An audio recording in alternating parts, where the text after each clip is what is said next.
History Spotlight, brought to you by HEC Media and the Missouri Historical Society. Hello, I'm Dr. Jody Sowell, president of the Missouri Historical Society in St. Louis. In 1873, St. Louisan Susan Blow opened the first publicly funded kindergarten in the United States.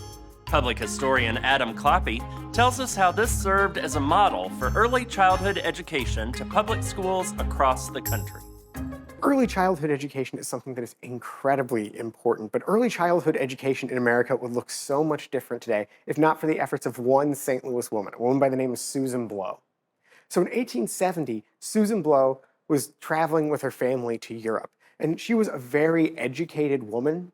Her family was one of the richest in St. Louis, and she had used that background to get a really great education for herself. And one of the things she was most interested in was early childhood education.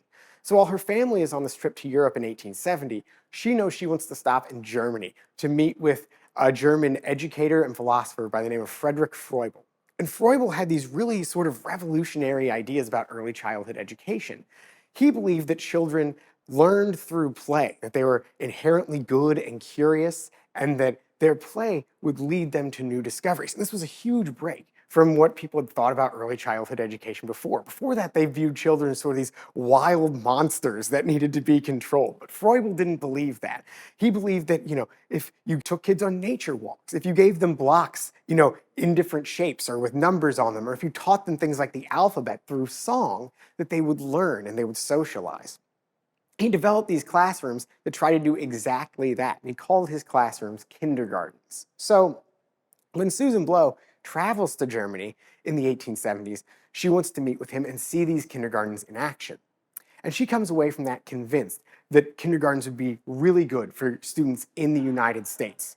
And she's not the first person to think this, for the record. There were a few people who had visited with Froebel before and brought kindergartens to the United States, but these were private classrooms that these people were bringing back. Students had to have their parents pay to get a spot in these kindergartens. And Susan Blow believed that this kind of education, this learning through play, could be good for all students. So she wanted to make kindergartens public in the United States.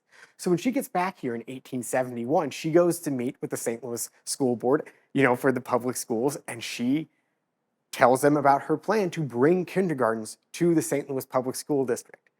And what they tell her is, that sounds like a great idea. We don't have the money for that. So if you can put that together yourself, if you want to use your own funds to put that together and try this out, we'd love to see what the results of that would be. And so Susan Blow takes them up on the offer. She sets up her own kindergarten classroom at the DePere School down in Carondelet. It takes a little bit, it takes until 1873 for this classroom to get up and running.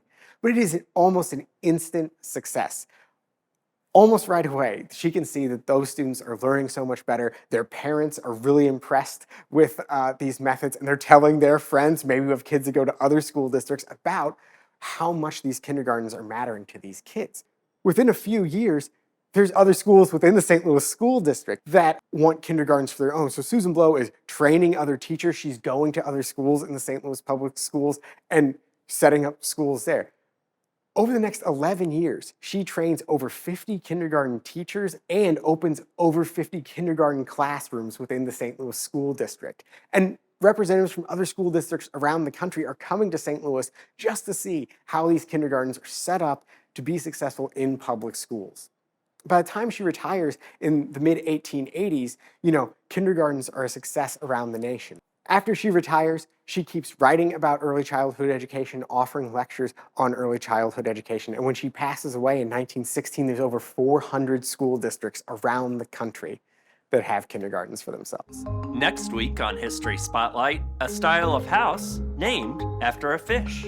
To learn more about the Missouri Historical Society, visit mohistory.org.